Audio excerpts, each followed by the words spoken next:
So we're at the Bass Pro Shop, and we're here to proof Clark Kent's general obedience and loose leash and off leash training.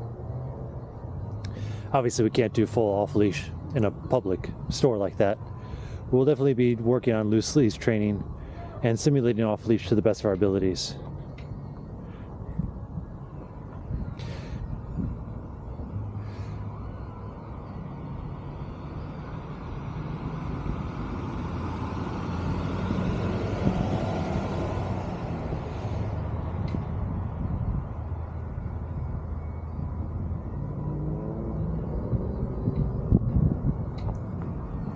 Good to go, Pooch?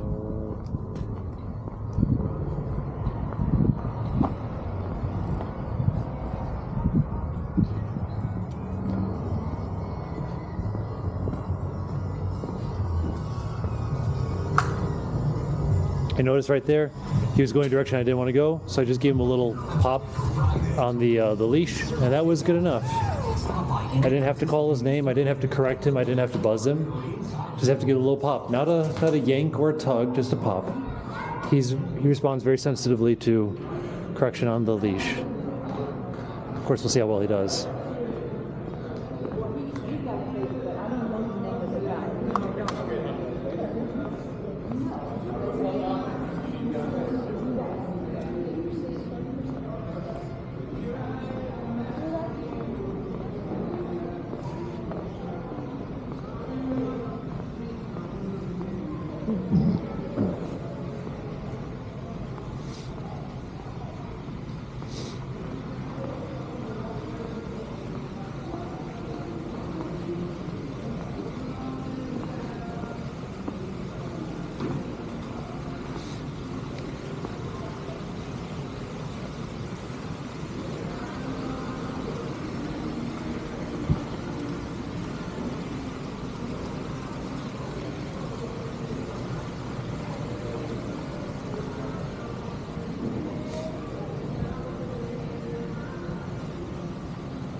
So Clark Kent right now is checking out the pronghorns.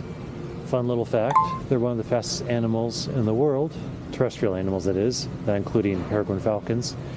Fast enough to outrun a cheetah. But the curious thing is, there are no cheetahs in America, so why do we have super fast antelope-like creatures like the pronghorn, which are actually more closely related to giraffes than anything, believe it or not? And the answer is because there used to be cheetahs in America. You know, hundreds of thousands, a million, and even a few million years ago, we had those large cats there, and they had to adapt to run fast away from them. But now that the cheetahs are extinct, pronghorns are still there, so now they have a superpower they have no need for. So, yeah.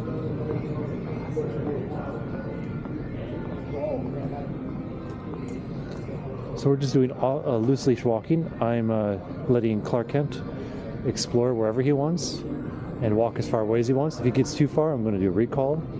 Otherwise, I'm just... Let's go.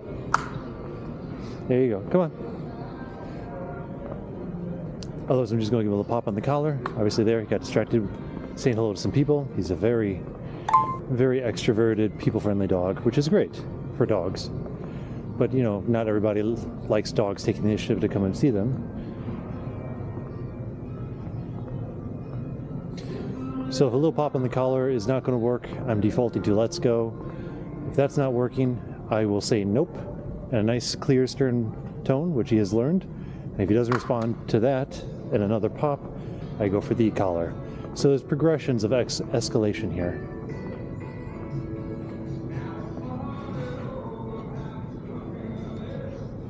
I don't just immediately go right for the collar. I don't just immediately go to scolding or yelling at him.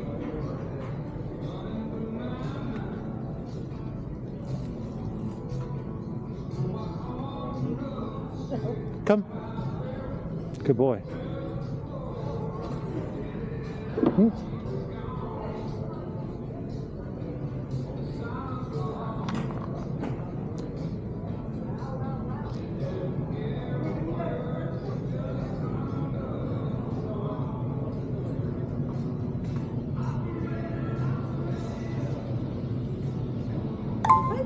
puppy. You want to say hello?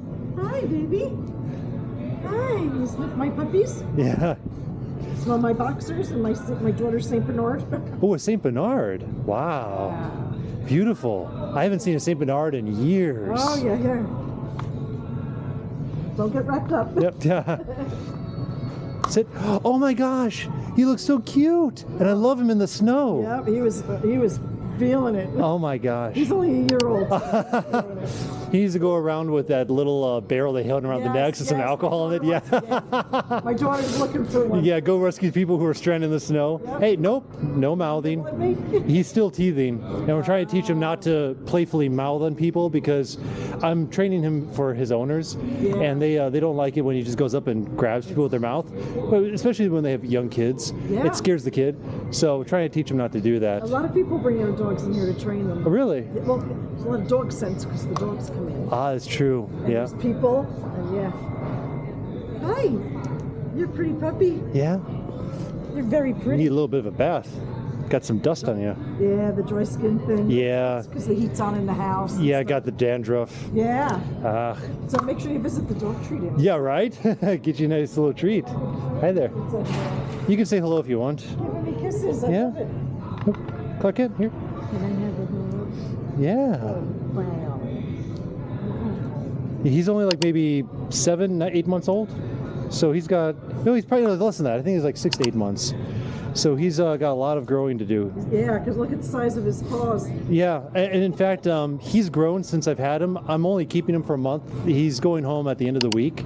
And as of today, I could not fit his collar around his neck. He got that. So he grew that much. He grew so big, I couldn't put the collar around. I had to get a bigger one. Yeah. Yep. It's amazing. You don't even notice it working with him every day until you try to put something on him. Right. What are you eating at?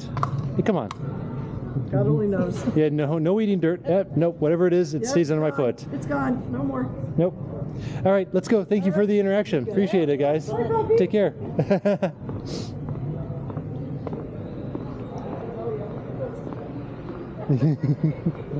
It's a wonder he doesn't trip over them. Let's go.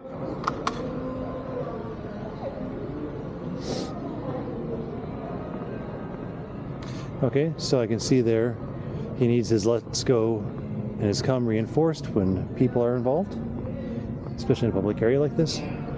Sorry. Let's go. Good, good.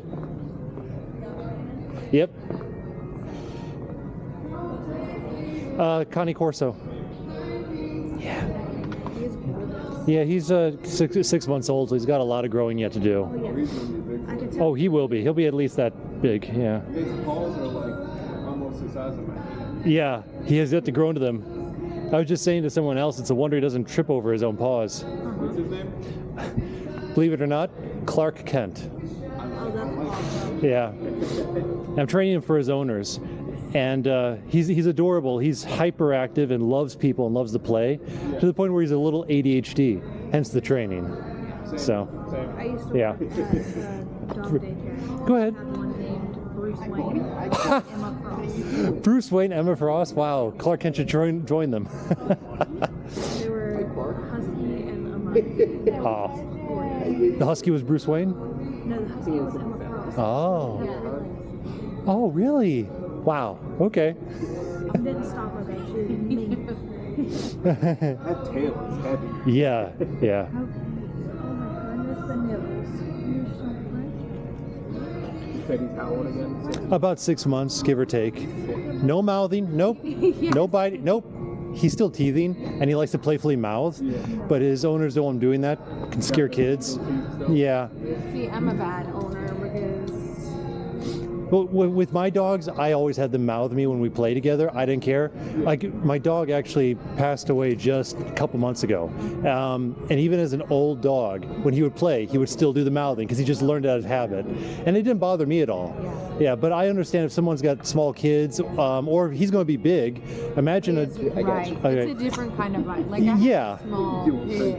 And she would, but she would never like clench down. Right. It's just mouth open. Yes. Heavy breathing. Yes. And so. Well, if someone's not used to that and they have a dog that's twice the size coming at them and opening up their mouth, it's like, it can be frightening. Yeah. I had a black Labrador, American Lab, and he did the same thing. Yeah. You really need a bath. He's been playing in the snow and now he's got all this dirt on him. Those are some big balls. Yeah. So we got Wasn't kidding. They're like almost the size of my hand. We're just gonna shoot a leash now. Yeah, please don't. It's the only thing I have attached to you. All right, well, thank you for the interaction, guys. Appreciate it. Thanks for letting us know. No worries. Got more to come.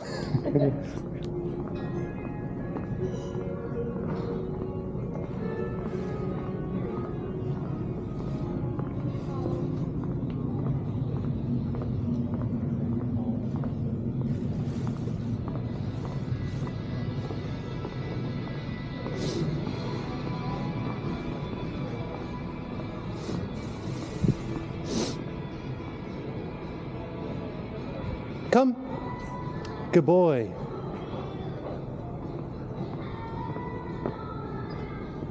Let's go.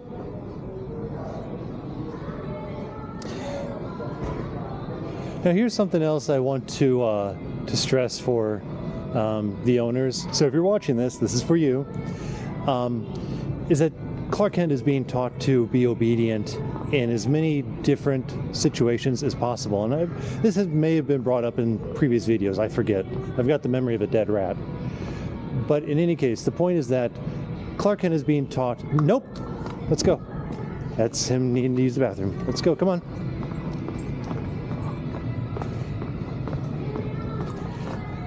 I'll finish that thought after I get him outside. Oh, sorry. Oh.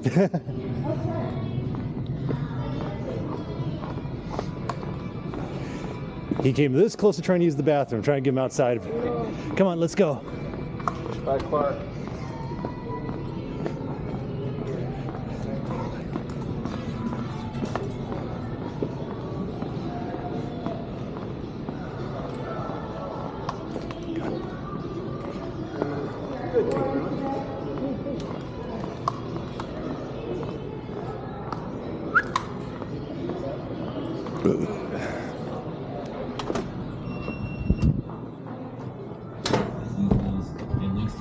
All right, now let's go use the restroom, all right? Come on.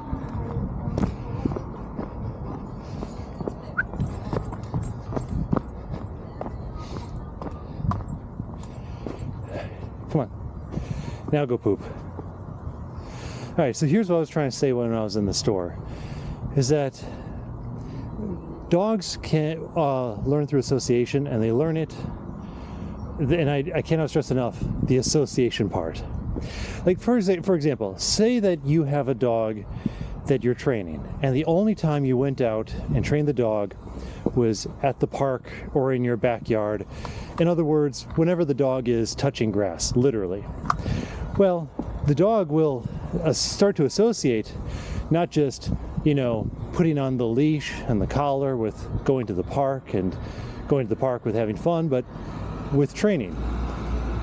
All right, you'll get a dog that will be perfectly well trained for the park or your backyard or anytime its feet literally touch grass. But what happens when you know, he's on the carpet of a hotel room, or he's on the linoleum of a kitchen, or the tile of a vet? His paws don't remember those textures as being relevant to his training. He knows that training and obedience is expected of him when he's on grass, but not when he's on carpet. And that may sound really stupid, like, I'm teaching you to be obedient. What does it matter what ground you're standing on? But you think he's not thinking like a person because he's not a human being. He doesn't rationalize like a human being. He doesn't draw conclusions like a human being. He doesn't make decisions like a human being. He does it like a dog. So if we want to train a dog, and if we want to be able to communicate with a dog effectively, we need to think not like a human, but like a dog. We can't ask him to think like us because he doesn't have the capacity, but we can learn to think like him. And the way they think is that if we are being trained only under specific conditions, like if every time I train him, it's only within a, dog training facility room, then he'll only ever be obedient under those conditions and not any other. All right, apparently he didn't have to poop, so we'll go back inside again. So that's why we try and train the dog under every kind of circumstance, whether it's a Bass Pro Shop or Home Depot or a PetSmart or a park or our own property, whatever the case might be. But the point is, when he goes back home, he's not going to be in any of the conditions or environments that we have been training him in, is he? Because, you don't live at our property, you don't live at the park where we were at, you don't live at a Bass Pro Shop. So is he going to be obedient and listen when he's in your house? There we go. Now, why couldn't you have done that somewhere else? I'll clean it up. So is he going to be obedient, though, when he's in your backyard, or when he's in your bedroom, or when he's in your living room, or when he's at your grandmother's? The answer is could be, maybe. But a lot of dogs we find when they go home are like their owner will take them for a walk out in the grass or on the sidewalk. All right, we gotta go get a bag and clean that up. Let's go. But then be completely disobedient when they return home and are in the living room, because they never learned obedience in a living room, because we've been training them in public spaces for public access. Let's go. So what are we to do? Well, reinforce that training. Every time you bring a dog to a new environment that they haven't been to before, you want to reinforce the things that you might assume are already extremely well reinforced. Things that are like, well, yeah, that's a no-brainer. That's obvious. That's old hat. Why should we have to teach the dog to sit and stay at grandma's house? We did that 100 times at the park. Yes, but grandma doesn't live at the park. And the park doesn't have carpeting or grandma's favorite chair or the smells of other animals. So that's why you need to be as varied as possible and continue to proof your dog's training as in as many locations as will be pertinent, to yourself and to his personal well-being. Nope.